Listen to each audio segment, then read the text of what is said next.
in the last video, we figured out the formulas for the observed period and frequency for an observer sitting in the path of the source. So the source is moving towards the observer. So this is the example where the train is moving towards you, and you perceive the train's horn as having a higher pitch or a higher frequency. And we were able to do that by just kind of doing a thought experiment, saying, okay, my object starts here.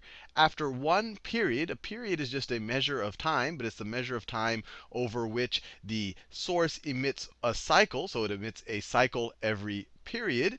But after one period, we said, okay, where is that first wave front, or that first pulse, or that first crest, and where is the source? Because exactly one period has passed by, and the source will be ready to emit another crest or another cycle. So the distance between where the source is and that kind of the front of the crest, or that first crest, that is going to be the wavelength, because this next thing that it emits is going to be traveling at the exact same velocity, and they're just going to be separated by that distance, which we saw as this expression. We said, how long will it take it to travel that distance? Well, it's traveling at a speed of v sub w.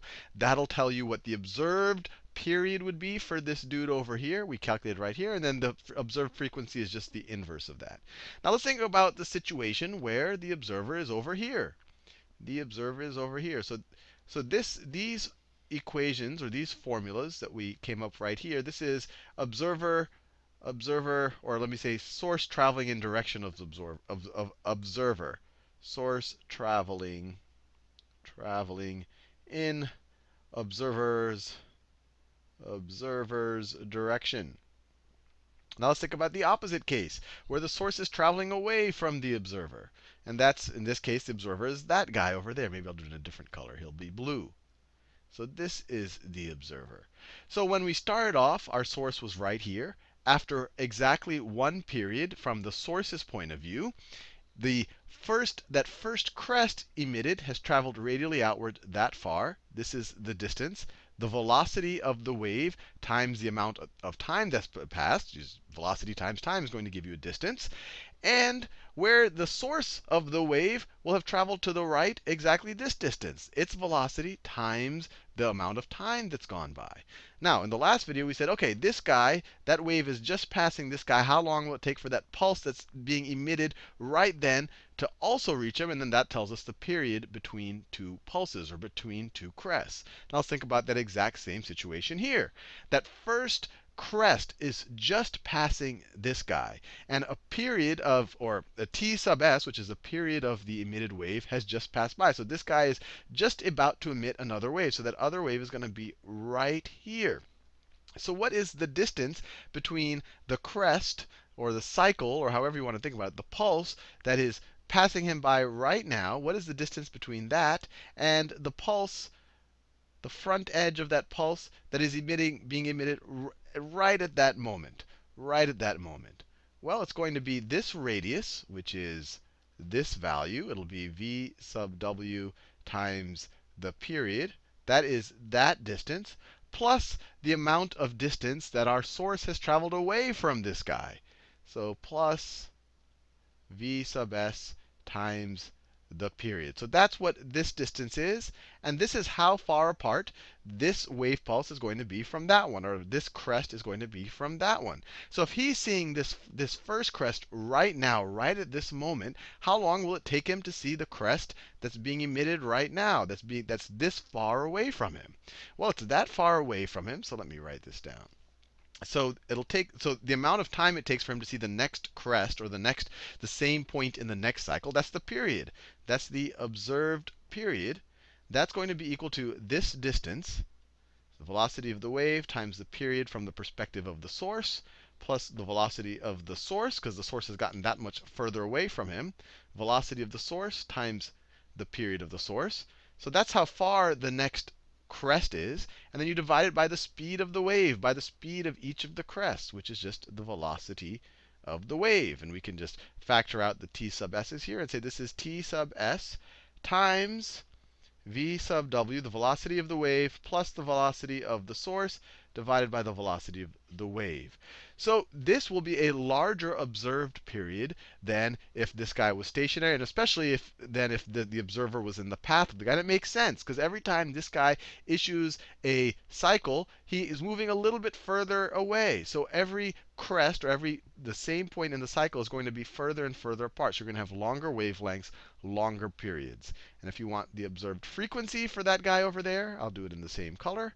The observed frequency for a guy where the source is traveling away from him is just the inverse of that. So 1 over the period, same argument we did there. 1 over the period from the point of view of the source is the frequency of the source. Let me color code it. That is, so 1 over t sub s is equal to the frequency of the source. This is the inverse of that. So I'm just taking 1 over everything here. So 1 over t sub s is the frequency of the source. And then we take the inverse of this over here. The velocity of the wave divided by the velocity of the wave plus the velocity of the source. So we're done, at least for the simple cases. Obviously, it becomes a little more interesting when someone isn't exactly in the direction of the source or exactly being moved away from. But these are kind of the two extreme cases. So this is the situation when it is moving away from you. And just to check our math and maybe make it a little bit concrete in relation to the video we did where we introduced the idea of the Doppler effect, let's actually apply those numbers. So in that video, 2 videos ago, we had a situation where the velocity of our source was 5 meters per second to the right, and the velocity of the wave was 10 meters per second outward, radially outward. And the period of our wave, I'll call it the period of our, let me do another color. The period of our, from the point of view of the source, was 1 second per cycle. And the frequency was just the inverse of that. So 1 cycle per second, or 1 hertz, which is just a cycle per second. So using those numbers, let's see if we get to the exact same answer we got in that first video where we first learned about the Doppler effect. So let's look at the frequency from the point of view of this gentleman right here. So the frequency of the source is going to be 1 cycle per second, 1 hertz. The velocity of the wave is 10 meters per second. Let me write this. 1 cycle per second. Velocity of the wave is 10 meters per second. The velocity of the wave is 10 meters per second. Minus the velocity of the source is 5 meters per second. So what's this going to be equal to? The observed frequency for this guy right there, the observed frequency for that guy right there is going to be 1 cycle per second times, you have 10 over 10 minus 5. And the meters per second cancel out. Meters per second in the numerator, meters per second in the denominator. So 10 divided by 10 minus 5, or 10 divided by 5, is going to be 2. So it's going to be 2 cycles per second. 2 cycles per second. And if you want the period, the observed period for this guy, it's going to be the inverse of that, or it's going to be 1/2 seconds per cycle. And this is exactly what we got in the previous video. Or actually, it was 2 videos ago. And what about the guy this guy is running away from? Well, do the exact same thing.